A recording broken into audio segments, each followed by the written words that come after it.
kalinya kita lakukan playoff untuk naik ke papan atas.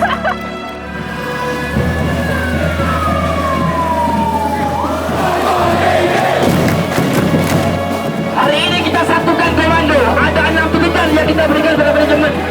Salah satunya adalah bagaimana bertanggung-jawaban manajemen, transparansi manajemen.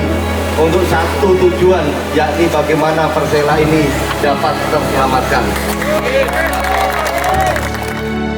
Lamongan ini sudah menjadi ikonnya Lamongan. Persela ini sudah menjadi kebanggaan kita bersama.